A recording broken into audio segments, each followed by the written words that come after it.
guys, thanks for checking out another video by Black Tiger Tactical. Today we're going to talk about just loading and unloading the firearm. A lot of times we do this at our house. If you're a professional, you do it for work, law enforcement, military. You definitely want to do and get very good at doing this stuff right before your shift or anytime you load and unload your weapon. So, very first thing I'm going to do is hold my mag with the bullets facing forward, right? Pretty self-explanatory. With my firearm, whether my slide's closed or my slide's locked back, it doesn't matter.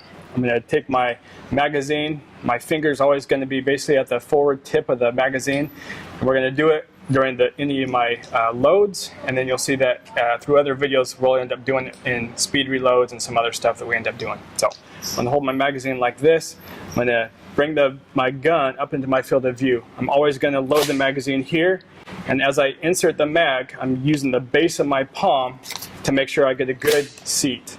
What I don't want to end up doing is inserting and then having to tap it a couple of times to ensure that I got a good seat with the magazine. It should all happen one time. When I load the first round in the magazine, I'm not going to come over and use basically a pincher type grip on the back of the slide for a couple reasons. I don't teach it that way because not everybody's potentially strong enough to slingshot the pistol like this, and then when we do a tap rack malfunction or anything else, I want to start to ensure that my magazine or my ejection port is facing down, so I allow gravity to get those rounds out of there. I'm going to insert one time.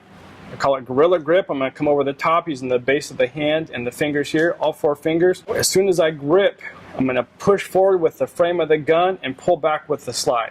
I'm not going to pull back and ride forward.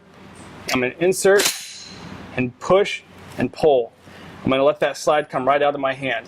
What I don't want to do is insert, pull the slide back, and then ride it forward. I have a tendency, or you'll have a tendency, to jam the gun initially. That round maybe won't seat perfect and it'll get caught up, and now you have to do some sort of a reload to get the gun clear again.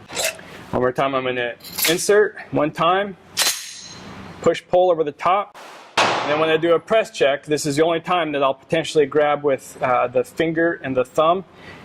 Pull back slightly on the slide so I can see that the round is chambered. I'm going to let it go all the way, tap the back of the slide if necessary to ensure I got a proper seat. And if I want, I can double check my magazine, or if I'm going to carry for personal use or for patrol use, I'm going to take another round, put it in on top, so I have a magazine and one round in the chamber. To unload the firearm, the same thing, just in reverse. I'm going to take away the magazine and get rid of any sort of ammunition source. So the magazine is going to come out, it's going to go right into my pocket, or it goes somewhere else. With no magazine in the gun, same thing over the top. I don't want to come over and catch the round in my hand like this, because I've seen it where people that aren't potentially strong enough start to pull that slide back, and that round gets caught as it starts to eject. The slide will then come forward. That round then gets caught in the barrel, the hood of the barrel, and in the breech face. And I don't want that to happen. What I'm going to do to unload, magazine out, get stowed in my pocket or somewhere else, wherever I'm at. I'm going to come over the top and the same thing. I'm going to watch the round eject out of the gun to ensure that it's been cleared out of the firearm. Then I can pull the slide to the rear, lock it to the rear. I can look, visual and physical inspection to make sure that the gun is unloaded. Then I can lower the slide. If I want to, I can press the trigger to ensure that the gun is completely empty.